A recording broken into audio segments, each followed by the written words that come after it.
2 মিনিটের এই তরকাটা যদি বাড়িতে না বানিয়েছো খুব মিস করে যাবে, সত্যি বলছি। হাই এভরিওয়ান, কেমন আছো সকলে? আশা করছি ভালো আছো। আজ দেখাবো একটা পরোটা, তার সাথে একটা একদম ইজি ওয়েতে তরকার রেসিপি। আজকে আমি বানাচ্ছি আলু পরোটা, যার জন্য কিছু আলু আমি বয়েল করে নিয়েছি, আর ভালো করে বয়েল করে নিতে হবে। আর যাতে ঠান্ডা হয়ে যায় তার জন্য আমি কাঁটা চামচ দিয়ে একটু ভেঙে দিচ্ছি, তাড়াতাড়ি ঠান্ডা হয়ে যাবে।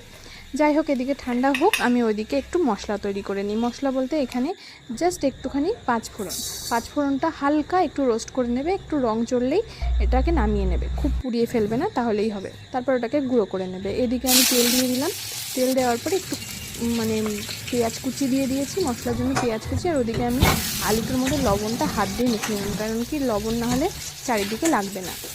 পেঁয়াজ ভাজা হয়ে গেলে আমি তার মধ্যে দিয়ে দিলাম আদা, কাঁচা লঙ্কা, রসুনের পেস্ট। আর মশলার মধ্যে যাবে ধনে গুঁড়ো, জিরে গুঁড়ো, একটু লঙ্কা গুঁড়ো, হলুদ, বাস একটু চিনি হয়ে গেল। এবার হলুদ দিয়ে আমি ভালো করে এটাকে নাড়িয়ে চাড়িয়ে পুরটা আমাদের রেডি। এবার চলো আটাটা মেখে নেওয়া যাক। ময়দা দিয়েও করতে পারো, আমি আটা দিয়েই বানাচ্ছি। আটার মধ্যে দিয়ে দিয়েছি একটু পরিমাণ লবণ আর চিনি আর একটু সাদা তেল। আর আটাটাকে মেখে নেবে একদম নরম থেকে শক্তের মধ্যে, যে এরকম ডো মাখবে। এদিকে পুরটাও রেডি আমাদের। এবার কিভাবে ভরতে হবে দেখে নাও। হালকা হালকা করে এরকম কটুরি মতো বানিয়ে নিয়ে একটুখানি পুর দিয়ে দিলে, তারপর চারিদিক মুড়িয়ে দিলে, বাস হয়ে গেল। এবার সুন্দর করে হাতের সাহায্যে ভালো করে গোল করে নেবে। তারপর আমি সব কটার মধ্যে সুন্দর করে পুরগুলোকে ভরে এক এক করে গোল করে নেব। যাই হোক, এদিকে সব পুর ভরা আমার কমপ্লিট হয়ে গেছে। এদিকে আমি এটাকে বেলে নেব আটা দিয়ে। এবার কেউ তেল দিয়েও বেলতে পারো, আটা দিয়েও বেলতে পারে, আমি আটা দিয়েই বেলছি। আর প্রথমে না হাত দিয়ে ভালো করে স্প্রেড করে নেবে পুরটাকে, কারণ হচ্ছে প্রথমে যদি বেলুন চালাও তাহলে ফেটে যাওয়ার ভয় থাকে। সেই কারণে আমি প্রথমে বেলুন চালাইনি, হাত দিয়ে ভালো করে স্প্রেড করে দিয়ে তারপরে গিয়ে আমি বেলেছি।